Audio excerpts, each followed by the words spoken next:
Today's podcast is brought to you by the Herzog Foundation. 70% of millennials say that they are pro-socialists.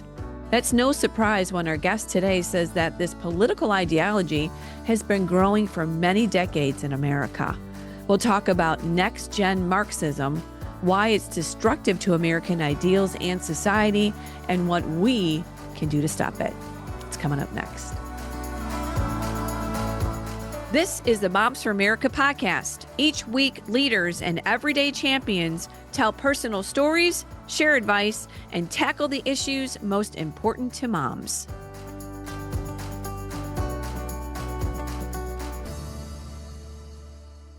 Hi, moms. I'm Debbie Corlitis, your host, and welcome to the Moms for America podcast. I'm so glad that you moms are joining us again this week. Every episode, we get together to inspire, encourage, and educate moms in their journey through motherhood.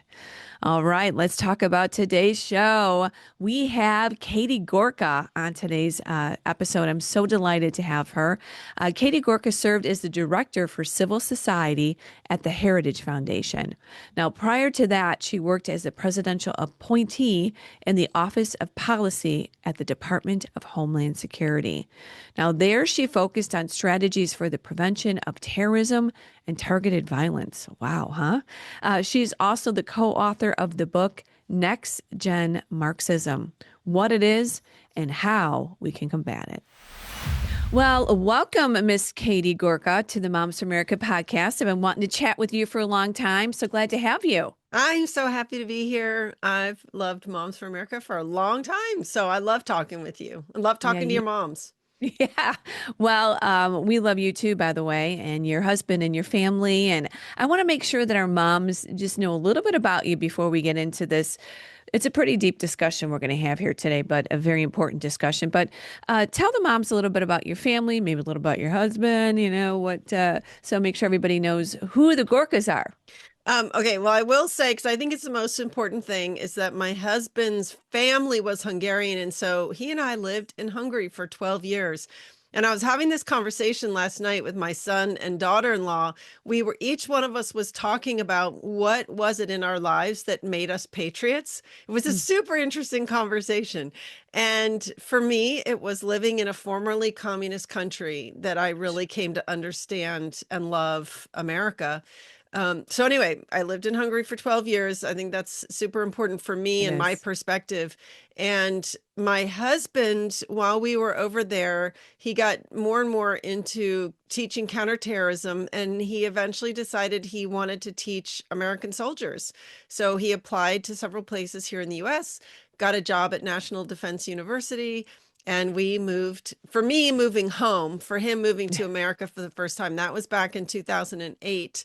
And now he's very happily serving President Trump as his senior director for counterterrorism.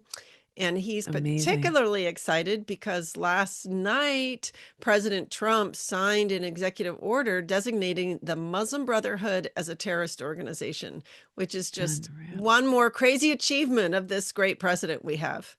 Oh, so good. And Dr. Gorka is amazing. So how many kids do you have together? We have two. Okay. Yep. And they're a little bit older, 26 and 28, and one's in med school and one is a family therapist. So we've been really blessed with amazing children. Wow. What a beautiful family. And again, to your husband and to you for being such great patriots, fighting for America and the future of our kids. So we do appreciate Dr. Gorka so much too. He's been on our podcast a little bit. I caught up with him at the White House last year when we did the 100 days of President Trump's, administration. So it was super cool. But so glad to have you, Katie. So good. All right, let's talk a little bit about, recently we were together, Moms for America, with you at a big announcement. It was the America 250 Civics Education Coalition, which Moms for America is a part of, a partner in that.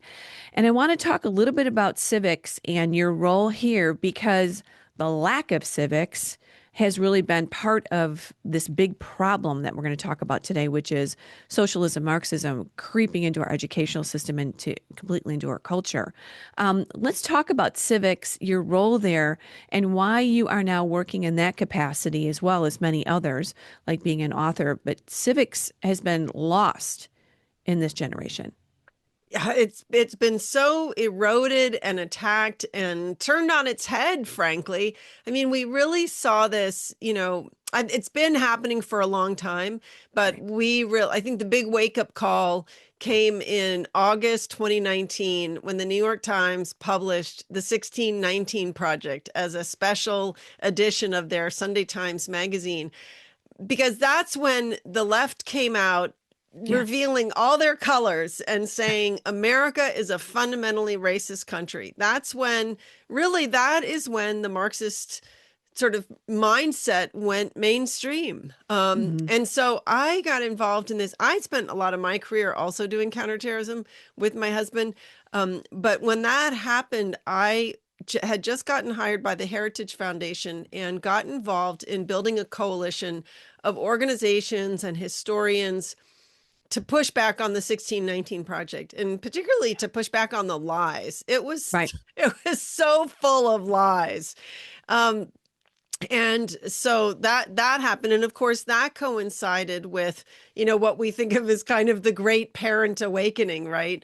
Sure. Now I know you guys have been at this a lot longer than that, so it wasn't your awakening, but it's kind of when the parent movements went, really exploded and went Yeah. big time, because so many parents, for so many reasons, seeing what their kids were being taught, but also being very upset about school closures, mask mandates, vaccine mandates, all of it. Hmm. Parents realized they had to get more involved. So, They sure um, did. jump up to today, when President Trump was inaugurated in January. He did two things very, very quickly. One was he published I'm trying to remember now if it was an executive order or what the He's actual. done so many good I know, it's orders, executive incredible. orders, So and we he don't know he resolution. published a thing, let's just Yeah. call it a thing, on America 250, and he said he Yeah. wanted to make sure that it was really celebrated, and that it was celebrated by all Americans, and that it was a real opportunity to unify the Yeah. country. But then the other thing he did, and this for sure was an executive order, he said, we are going to get DEI and the lies out of our schools, and we want the good stuff back in the schools. So the project that I'm involved with and that you're involved with comes out of that, because Secretary Linda McMahon, our amazing Secretary of Yes. Education, fully embraced that. And the Department of Education, at the same time that it is shutting itself down, they are still using these last moments of its survival to really elevate love of country, patriotism, Yeah. knowing the country, the teaching of civics, and really making sure that this 250th celebration is worthy of the occasion. Yes, amen. And we say amen to that too, because we have lost just the beauty and the hope of what America is and what it is to be an American citizen and the duties and the honor that it is. And so renewing that all across America is going to be a part of this initiative, along with other organizations like ourselves, Moms for America, just renewing that and celebrating America's heritage and history, because it is the greatest country in the world. It doesn't mean it's perfect, but it is the greatest. And I want to jump in because, like, this is such an incredibly important time for all of us and for our country. I still really believe, and I think a lot of people do, that we're teetering on a knife's edge. Yes, we have President Trump right now, but then we Good saw what point. just happened in the recent elections. I I live in mean, come on. Virginia, so it's very Right. painful, particularly. And Yeah. and one of the things that I thought about after this election, where I just cannot believe the people we just elected to lead us in Virginia, and I was really thinking about, why did this happen? And I Yeah. think part of why it happened, the same with, how did Mom Donnie get elected in New York? Because Right. Let's exactly. I mean, these are it can't you can't say this is isolated anymore. no, you can't. And I really think that part of the problem is we are not as good as conservatives at telling our story Yeah. and telling the story of what makes this country so great. And I know for a lot of people that can feel overwhelming, but I was just with a bunch of our supporters at America First Policy Institute. And one of my suggestions, and I say this because this was very impactful for me, one of the easiest things that families can do is tell the story of their own family coming to America. Make it personal for your Yeah. kids. Help your kids understand. And not everybody knows. I was really surprised. I asked a room full of people, how many people know when and how your family came to this country? And only about half of them knew. But I think it got people interested in looking. And it's so easy now to research it with all the tools that are out there. Right. But explaining to your own children or grandchildren what it was your ancestors left behind, or you yourself, if you're first generation, Right. what it was you left And why they behind. wanted to come to America, right, Yes. Katie? And what they hoped to find here, and the success and other things that they did find here. So we've just got to do a better job of telling our story. Amen. All right. Well, this book is fantastic on many levels because you address so many of these issues that we need to be talking about with this next gen. In fact, it's called NextGen Marxism. Why did you decide to write this book? How did this bubble up inside of you? I mean, I'm getting a picture of it because patriotism is so important to you, but you sat down and you wrote a pretty intense book. All right. To be fair, I only wrote half the book. Okay, well, So you I'll wrote tell half you the the book then. story. Yeah. No, I'll tell you the story. So it was actually, I think, when we were finally allowed to go back to the Heritage Foundation after the COVID shutdowns. And I kept running into my good friend Mike Gonzalez in the hallway. So here's me, having lived in post communist Hungary for 12 years. Here's Mike Gonzalez, whose family had to flee Cuba when he was a child. And so we both have a huge concern for loss of freedom. Yeah, And we know how fragile freedom is. And we would run into each other in the hallway and we would say, what is happening to our country? You know, yeah, our statues were being torn down. The George Floyd protests were going on. Black Lives Matter was in the ascendance. And we just said, we've got to do a deeper dive on this. We've got to be able to understand how we got here and also put tools in people's hands for getting us out. So that's how the book came about. And so we shared the writing of it, which was yeah. actually a great experience. Very fun. Yeah, that is nice. And co-authoring like that is always a great experience because then you're working off of each other's experiences and knowledge. So what is next gen Marxism? How would you define that? And that is an interesting term for us to kind of dive into. Yeah, we really talked a lot about what the title should be and what we should Hmm. label this. And so look, the really important distinction from standard old-fashioned Marxism is Marx believed that the workers would rise up and bring about the revolution, right? That they would overthrow the owners of the factories and they would bring about this beautiful socialist revolution. Well, in all these years, it never happened. And so there was a kind of a transformation in the American universities. So you had German Marxists come to this country because they fled what was going on in Europe. And they came to this country. They were welcomed by our universities. Surprise, surprise. Columbia University became home to several of them. Embraced, right? And they brought it into our universities. And what they came to realize, and this is the turning point. So there were a couple turning points. So an important one came about in the late 50s and 60s, where these Marxist intellectuals said, it's not the workers who are going to bring the revolution, it's students. Okay. Bingo. Yeah. Students. That was one important turning point. And Yeah. then I would say the next really definitive turning point was 1989, because that was the year that critical race theory was born.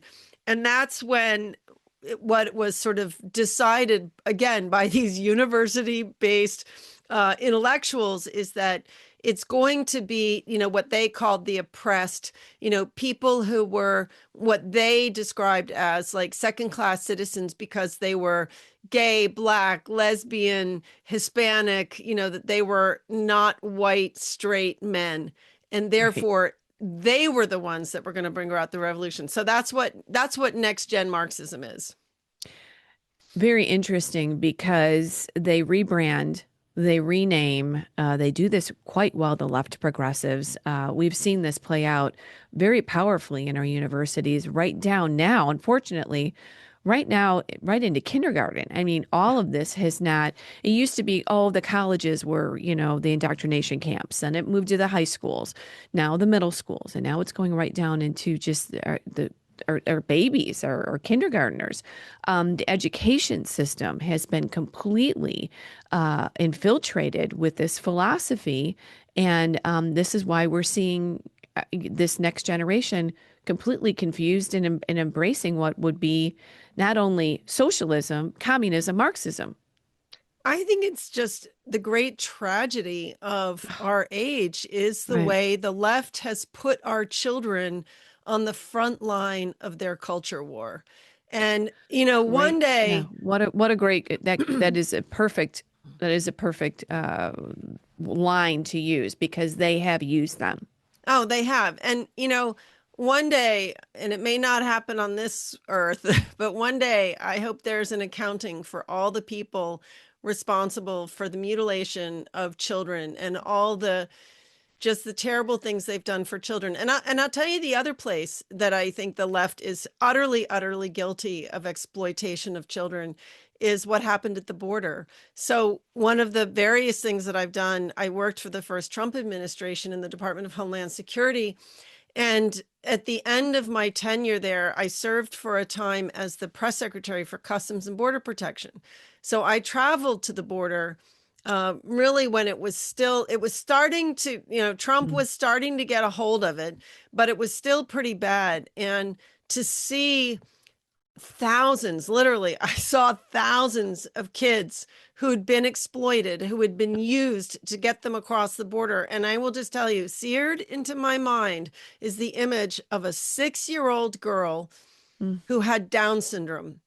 And she just was left sitting there on a blanket because some man had used her, claiming it was his family member, to get him across the border, right? Because the Obama administration said you can't separate families. So if you come with a kid, Right. you special get treatment. released. Yeah. You get released. But the guy took off, leaving this poor Down syndrome child utterly abandoned. It is shocking the lengths that they will go to.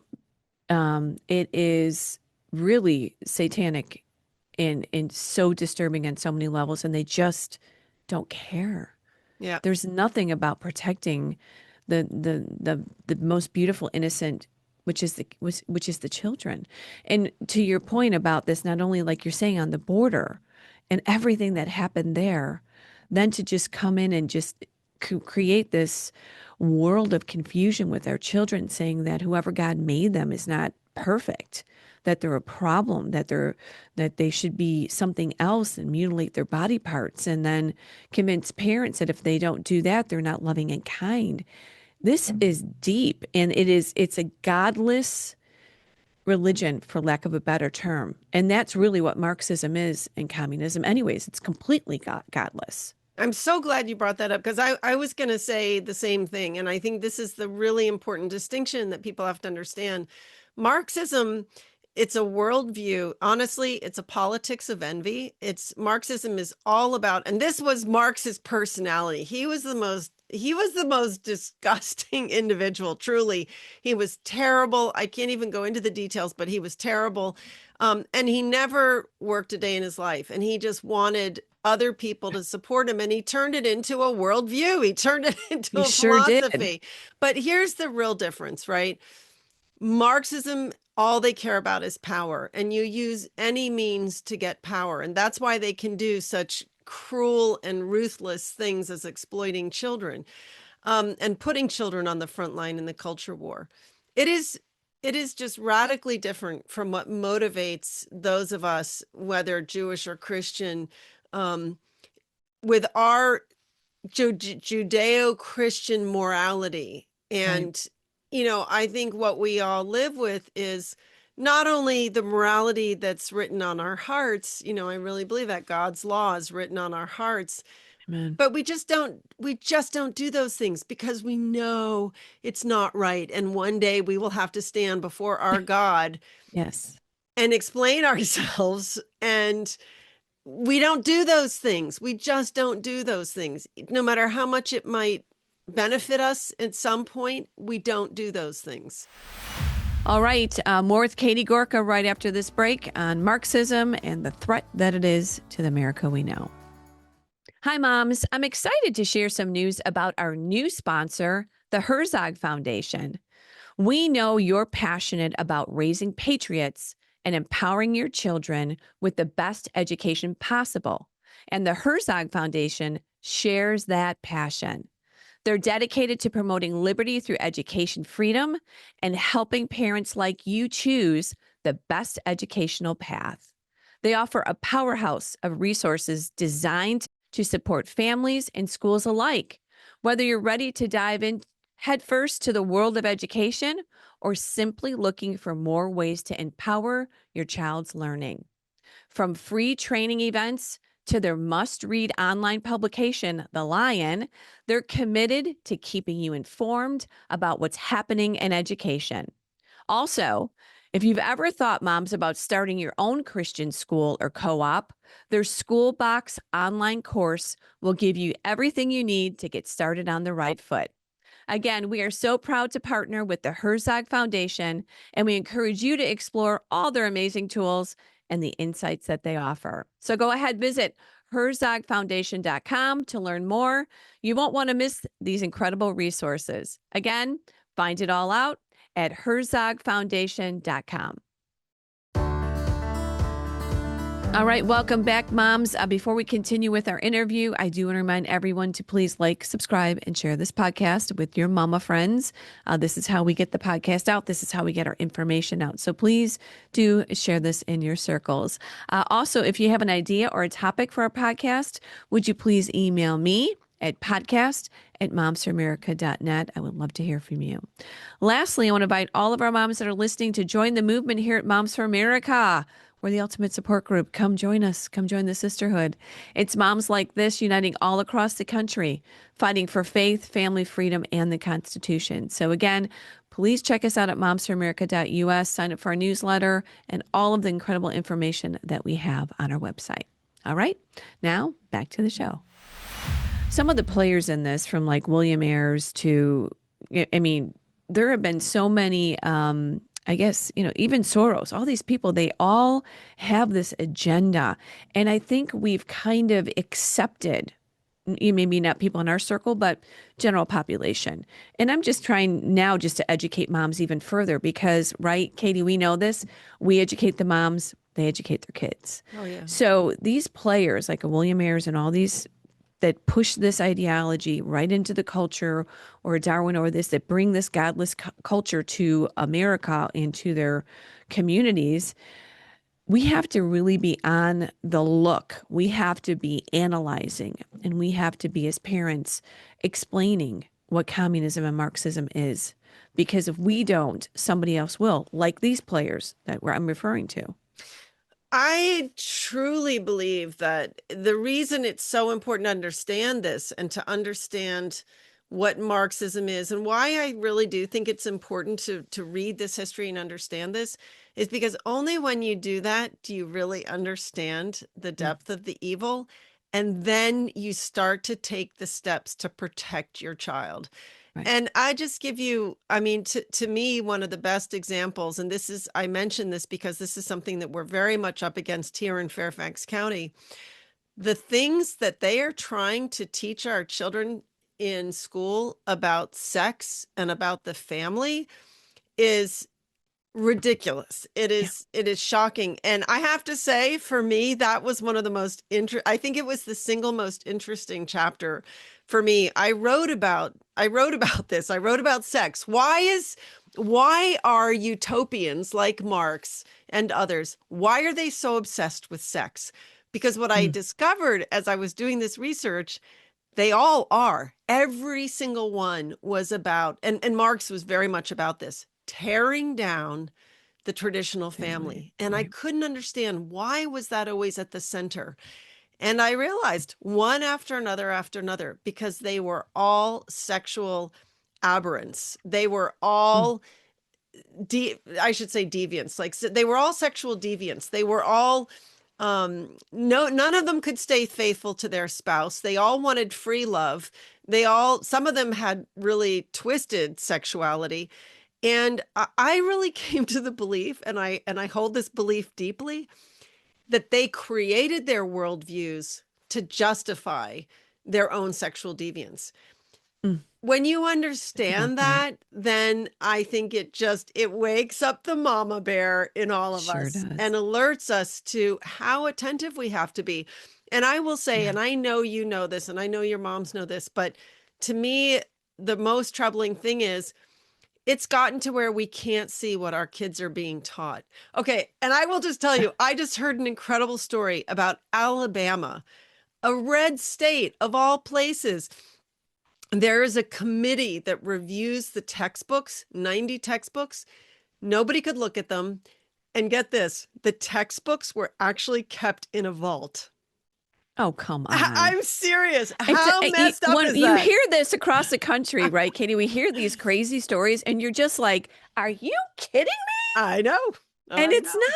not. No. It's like I'm laughing, but almost out of just nerves because it drives me crazy what lengths they go to. And you hear these stories, and you hear the fact that parents can't know what's going on in the school with their children, and people are affirming or counseling, or now we got mental health screenings coming across the country. I mean, is that going to be a problem? Right. Yeah, and they're just go after our kids constantly, and it's just so disturbing. And to your point about the family, it's because it's God's divine, this is what he wanted. This was his plan.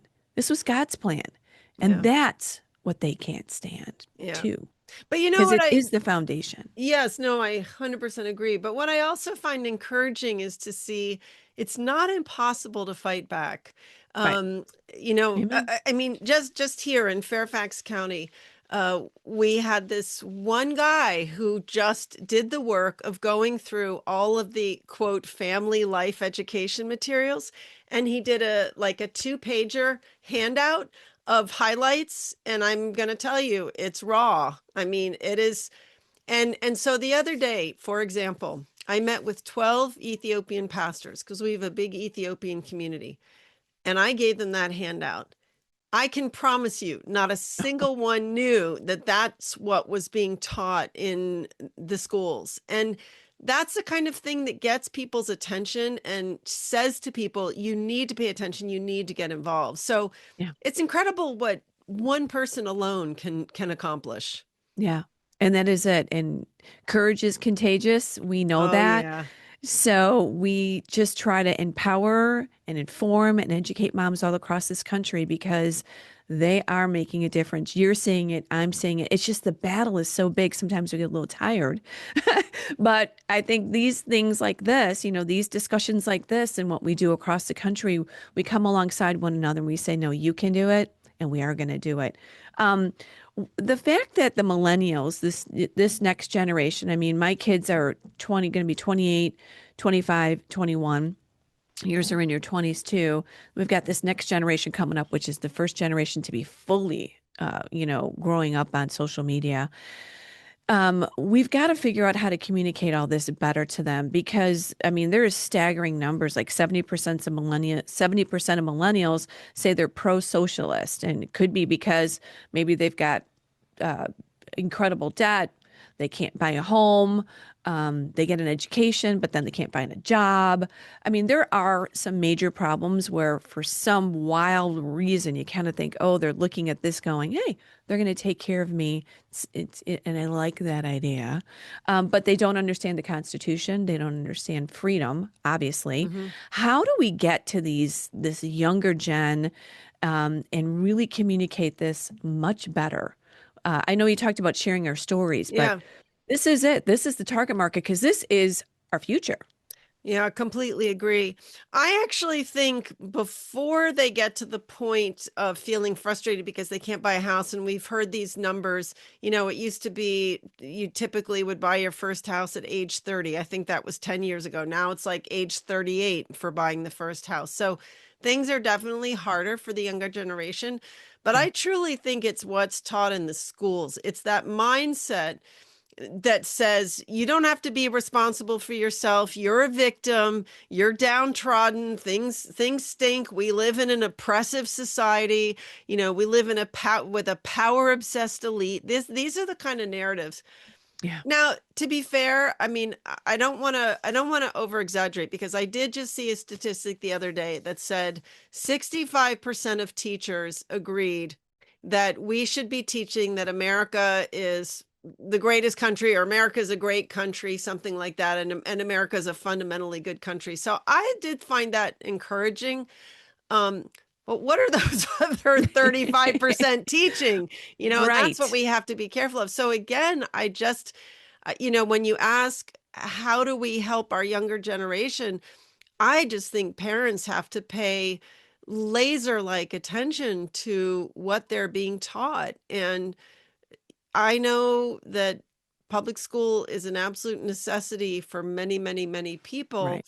Right. But to the extent that you can get out and get into a classical school or a Christian school or homeschool, or in the worst case, get involved in your school. I Right. know you guys focus on this, but run for school board. But I think above all, the first step is always make sure you have a handle on what they're actually teaching your kid. And I will just say this on one note as an example.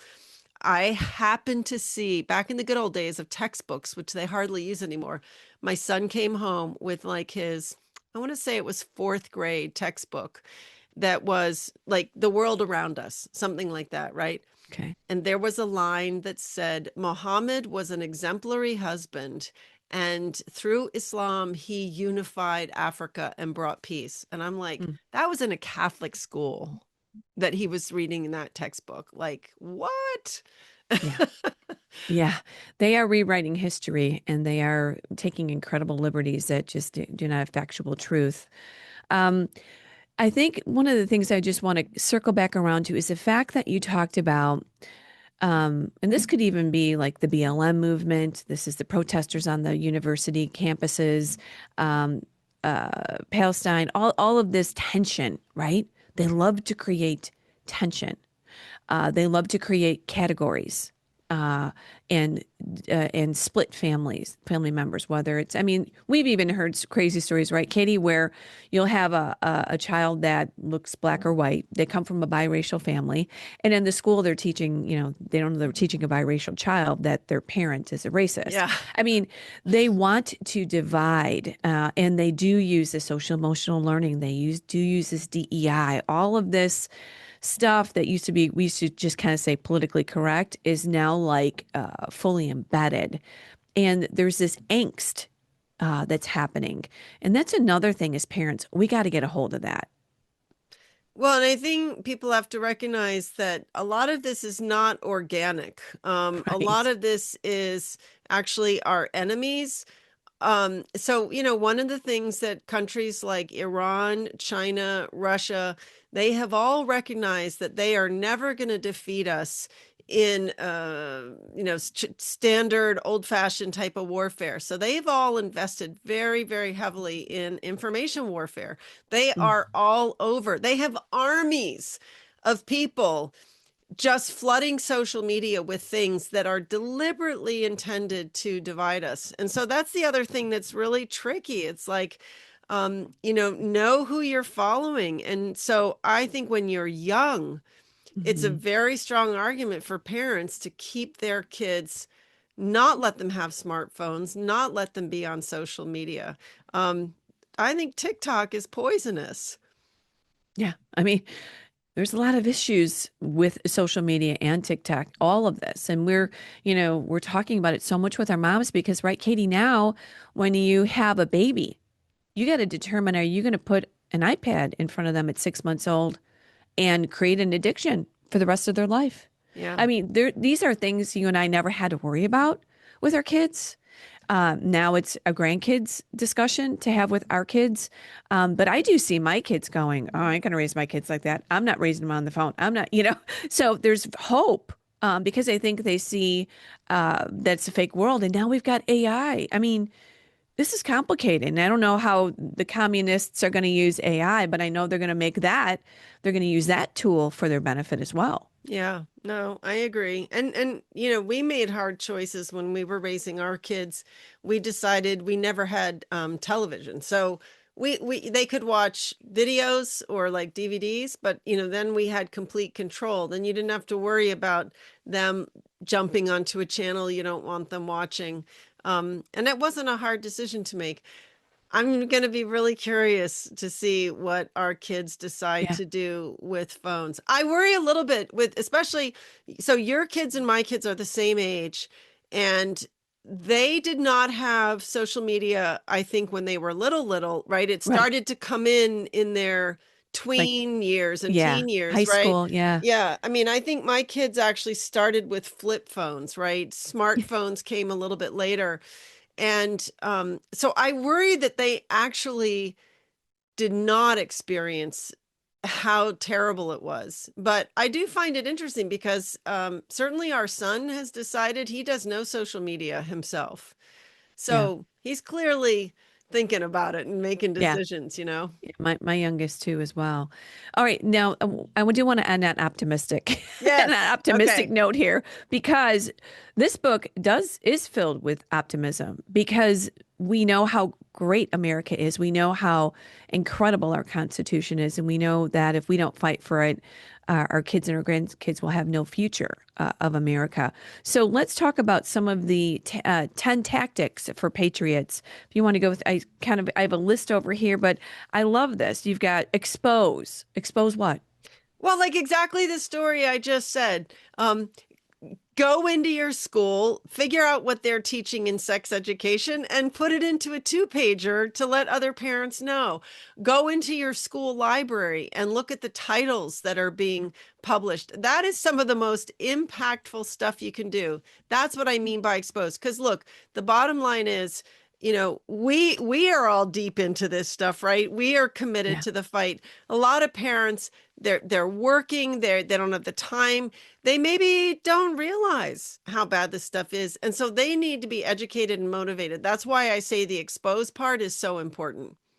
Some of the other ones you have network, follow the money.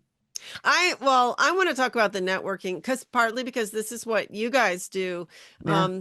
I think I think it's impossible, almost impossible to do this stuff alone because Right. it is Oh, scary. I mean, right. I don't know. We've never traded stories on what we've been through, but I will just say, for myself, um, it's very scary in the beginning. Yeah. You get attacked. I mean, it's terrible, the hateful emails you can get. I got death threats. I shouldn't say all this, right? I'm going to make people not want to do it. But the good news is, But you are here and you're still fighting. yes, well, and the good news is what Yeah. you realize eventually, that stuff doesn't touch you.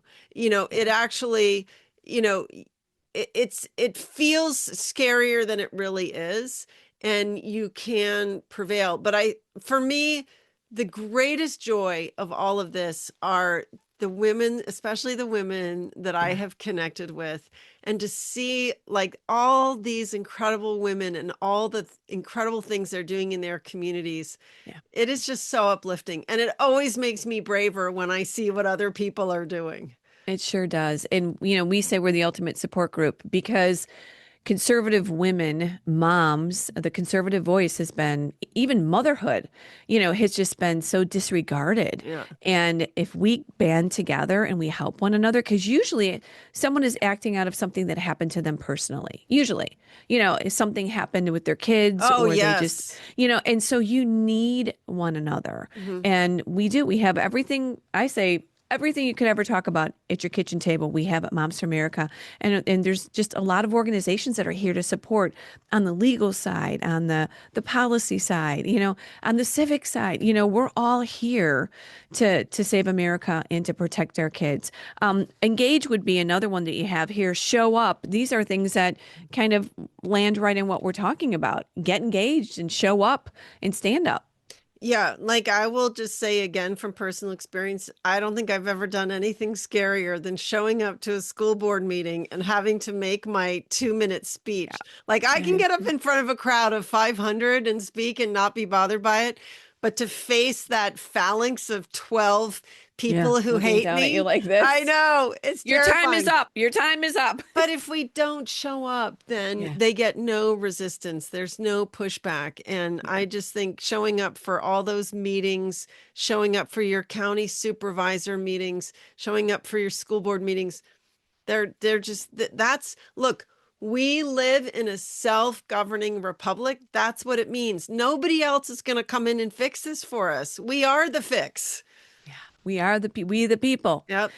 And that's your last one here. I'm skipping to number 10. And, we're going to talk about how we can get this book, but it's called, your number 10 is Reclaim the Culture. And why I love that Oh, is that is a part of our mission for Moms America. It's truth, family, freedom, and reclaiming our culture for truth, family, freedom in the Constitution.